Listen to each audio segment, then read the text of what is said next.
మీ పిల్లల బలహీనతలు ఎక్కడున్నాయి, వారి బలమేంటి, అదే సమయంలో వారిని ఏ విధంగా మళ్ళీ ట్రైనింగ్ చేయాలి అనే విషయానికి ఇక్కడ శ్రీకారం చుట్టారు.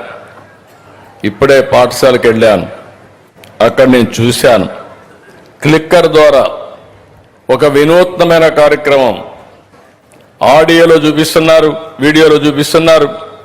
చూసిన తర్వాత మీకందరికీ పరీక్షలు ఆటోమేటిక్గా పెడుతున్నారు. ఎవరెవరు ఏ విధంగా పాస్ అయ్యారో క్లౌడ్కి వెళ్ళిపోతుంది, టీచర్ మ్యానిపులేట్ చేయలేరు, క్లౌడ్కి వెళ్ళిపోతుంది.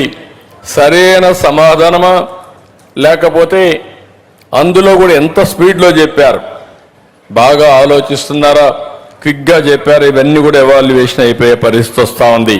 ఈరోజు 18 నెలలు ఈ ప్రభుత్వం వచ్చి అన్ని రంగాల్లో విధ్వంసం జరిగింది, చాలా సమస్యలు ఉన్నాయి. ఈరోజు మీరందరూ గుర్తుపెట్టుకోవాల్సింది, ఈరోజు మేము ఇక్కడ ఉన్నాం. ఉప ముఖ్యమంత్రి పవన్ కళ్యాణ్ గారు పల్నాడులో మెగా పీటీఎంలో ఉన్నారు. అందరూ ఎమ్మెల్యేలు, ఎంపీలు, మంత్రులు అందరిని వెళ్ళమన్నాం, అందరినీ కూడా భాగస్వాములు కమ్మన్నాం. మొన్నటి వరకు మీరు చూస్తే సూపర్ 6 సూపర్ హిట్ చేశాం. ఇక్కడుండే ఈరోజే ఒక తల్లి తండ్రిని నేను చూశాను. వాళ్ళని అడిగాను ఎంతమంది పిల్లలని. 9 మంది పిల్లలు, కొంతమంది డిగ్రీ చేస్తున్నారు, అందులో అందరూ ఆడపిల్లలు. 6 మందికి 90,000 రూపాయలు తల్లికి వందనం వచ్చిందంటే మా తల్లి ఇక్కడే ఉంది, చాలా గర్వపడుతున్నానని చెప్పి కూడా నేను మీకు తెలియజేస్తున్నా. మధ్యాహ్న భోజనం నుంచి స్టూడెంట్ కిడ్స్ వరకు ఎక్కడా ఇబ్బంది లేకుండా అన్నిట్లో కూడా నాణ్యత పెంచాం. పిల్లల శారీరక మానసిక ఆరోగ్యాన్ని పర్యవేక్షిస్తున్నాం. డొక్కా సీతమ్మ మధ్యాహ్న భోజనం పిల్లలు ఇష్టంగా తినడానికి. మొన్నటి వరకు బియ్యం కూడా దొడ్డు బియ్యం పెట్టి తినకపోతే ఈరోజు సన్న బియ్యమే కాకుండా నాణ్యమైనటువంటి ఆహారం అందించిన ఘనత ఎడ్యుకేషన్ డిపార్ట్మెంట్ అని చెప్పి కూడా నేను మీకు తెలియజేస్తున్నా. మొన్నటి వరకు మీరు చూస్తే స్టూడెంట్స్ కిడ్స్ పైన పార్టీ రంగులు, లోగోలు వేసుకునేవారు, అన్నీ తొలగించాం. మీ దుస్తులు కానీ, పుస్తకాలు కానీ, షూలు అన్నీ ఇస్తున్నాం. ఎక్కడ పార్టీ రంగు కానీ, రాజకీయ నాయకుల ప్రభావం లేకుండా విద్యార్థులు స్వచ్ఛందంగా చదువుకోవడానికి ఏమేం చేయాలన్నా అవన్నీ చేస్తున్నాం. శనివారం నో బ్యాక్ డే.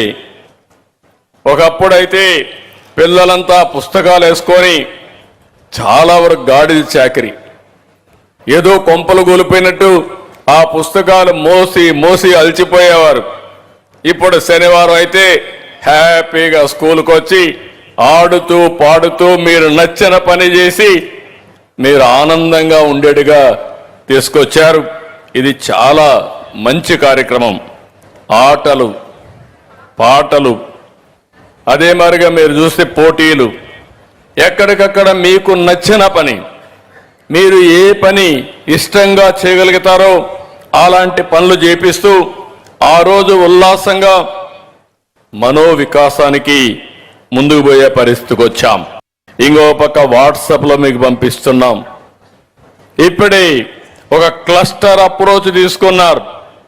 ఇంత జనాభాలో ఇంతమంది పిల్లలుంటే క్వాలిటీ ఆఫ్ ఎడ్యుకేషన్ ఎట్లుందో, ఏ విధంగా ముందుకు పోవాలనో ముందుకు పోయే పరిస్థితికి వచ్చారు.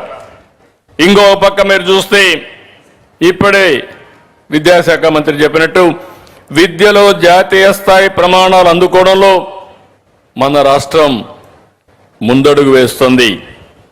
అత్యంత ఆధునిక విద్యా విధానాన్ని అమలు చేయాలని ముందుకు పోతున్నాం. నేను ఒక పక్కన సిలబస్ రాయడానికి, పాఠ్యాంశాలు ముద్రించడానికి ఒక సెక్షన్ ఉంటే ఏ విధంగా ప్రపంచంలో లెర్నింగ్ మెథడ్స్ ఏ విధంగా మారుతున్నాయో, ఎవరు బెటర్గా టీచ్ చేస్తున్నారో అవన్నీ స్టడీ చేయడానికి ఒక టీం వేసుకుని ఇప్పుడే మన టీచర్స్ని ప్రపంచం మొత్తం పంపిస్తున్నారు, బెస్ట్ కంట్రీసే పంపిస్తున్నారు. అక్కడంతా నేర్చుకుంటున్నారు. నేర్చుకుని వాళ్ళు వచ్చి ఇక్కడ మన వాళ్ళని ట్రైన్ చేసి అలాంటి బెస్ట్ స్కిల్స్ అంతా కూడా టీచర్స్కి ఇచ్చే పరిస్థితికి వచ్చారు.